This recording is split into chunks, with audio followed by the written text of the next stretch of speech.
তোমরা অনেকেই আমার কাছ থেকে ময়না ক্যাপসুলটা নাও আর জিজ্ঞাসা করো যে ময়না কালচারটা কি করে করবো ক্যাপসুল থেকে, ঠিক আছে। যেটা তো তোমার লাইফ থাকে ওটা তো কালচার করা যায়, বাকি ক্যাপসুল থেকে কি করে কালচার করবো, তো এই ভিডিওটাই তোমাদেরকে পুরো ফুল প্রসেস দেখাবো স্টেপ বাই স্টেপ, ঠিক আছে।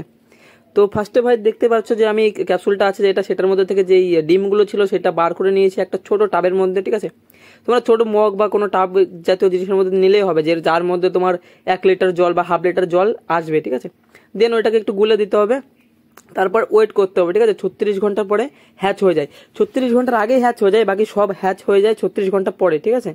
তোমাদেরকে দেখাচ্ছি। আজ হচ্ছে ময়না কালচারের 48 দিন, মানে 48 ঘন্টা হয়ে গেছে, ঠিক আছে। তো 48 ঘন্টা এটা মেনলি হ্যাচ হতে টাইম লাগে না, তো আজকে তোমাদেরকে পুরো ফুল প্রসেস দেখাচ্ছি। অ্যান্ড বা কিছুতে তোমরা গুলে রাখতে পারো, ওই আর্টিমিয়া বলছি, সরি, ময়না কালচারটাকে, ঠিক আছে। ময়না কালচারের মধ্যে আছে, তো এটাকে বড় জায়গায় সরাবো, এখান থেকে তোমার হচ্ছে কালচার হবে, ওখানে 10-15 দিন রাখবো। তোমাদেরকে সব দেখাচ্ছি কোথায় কোথায় রাখবো, কি না করবো। আগে একটা কাঁচের গ্লাসে তোমাদেরকে তুলে একটু দেখাই, ঠিক আছে। এই তুললাম, এবার এটার মধ্যে কালচার হয়েছে কি হয়নি ওটা তোমাদেরকে একটু দেখাই।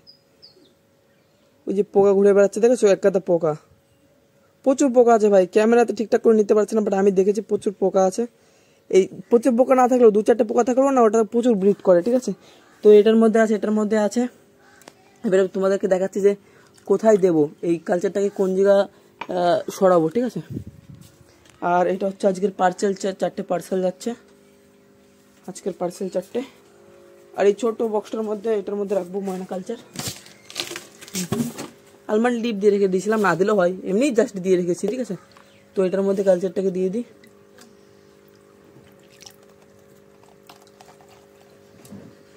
ওই এগে শেল থাকলে পরে অসুবিধা নেই, ঠিক আছে। এটার মধ্যে দিয়ে দেবো। আর এটার মধ্যে প্রত্যেকদিন ইস্ট দেবো, ইস্ট। এটাকে এখন সরিয়ে দিই, এটা এখন আর প্রয়োজন নেই। এই যে হাতে অল্প একটু ইস্ট নিয়ে নিয়েছি, ঠিক আছে, এগুলো ড্রাই ইস্ট, তো এগুলো নিয়ে নিয়েছি, এটা জলের মধ্যে দিয়ে দেবো। ফার্স্টে তোমার এত না দিলেও হবে, এটাকে তোমার অল্প একটু গুলানোর জন্য টাইম দিতে হবে, ঠিক আছে। অল্প একটু ভিজাতে হবে, এটা ফুলে যাবে, গুলে যাবে, দেন তারপরে আমি দেখাচ্ছি আবার। এটা হচ্ছে ইস্ট লাগভাগ মানে গুলে গেছে, ঠিক আছে। এটা জাস্ট আঙুল দিয়ে বা কিছু দিয়ে যদি পারো ওটা দিয়ে মানে একটু গুলে নেবে, ঠিক আছে। ওই ইয়েগুলো যেন না থাকে, দানা যেন না থাকে, এমন করে গোলাপে যেন দানা না থাকে। এই 5-10 মিনিট রাখলেই হয়ে যায়, ঠিক আছে। আমার 5-7 মিনিট মতো হয়েছে, এই যে আমার ভালো মতোই গুলে গেছে। তো এটা এখন ওই জলের মধ্যে দিয়ে দেবো, তোমাদেরকে দেখাচ্ছি। এরকম করে ডেলি দিতে হবে, ঠিক আছে, ডেলি দিতে হবে। আমি অনেকটা গুলে ফেলেছি, এতটা দেওয়ার দরকার নেই, হাত দিলেই হবে ফার্স্ট। যখন কালচার বেশি হবে তখন বেশি দিলে পরে অসুবিধা নেই, ঠিক আছে। এমনি তো বেশি দিলে অসুবিধা নেই, তো আমি একটু দিয়েই দিচ্ছি। এই যে আমি দিয়ে দিলাম। আবার কাল বা পরশু যখন দেখবো জলটা একটু পরিষ্কার হয়ে গেছে তখন আবার দেবো, ঠিক আছে। এটা থাকাকালীন দেবো না। তো ঠিক আছে, এরকম করেই ময়না কালচার করতে হয়। তোমাদেরকে দেখিয়ে দিলাম। এটার মধ্যে আমি এখন ময়না কালচার করছি ছোট একটা টাবের মধ্যে। এটা অনেক ছোট, ঠিক আছে। এটা এইসব টাব থেকে অনেক ছোট, দেখতে পারছো। এই যে উঁচু করে দেখাচ্ছি, ক্যামেরা অনেক ছোট আছে।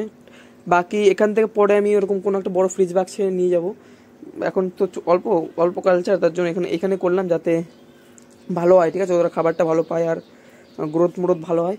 বাকি যখন বেশি হয়ে যাবে তখন তো আমি এখান থেকে সরিয়ে দেবো, ঠিক আছে। তো চলো, এটুকুই ছিল ময়না কালচারের ভিডিও। আর বাকি গাপ্পি ফিশ লাগলে তো মেসেজ করো, ঠিক আছে। অনেক গাপ্পি ফিশ এখনও আছে অ্যাভেলেবেল। আর এগুলো আমার আজকের পার্সেল 4টে ফুড আছে, গাপ্পি আছে, শ্রিম্প আছে, ঠিক আছে, এগুলোর মধ্যে। তো চলো, বাই বাই, টাটা।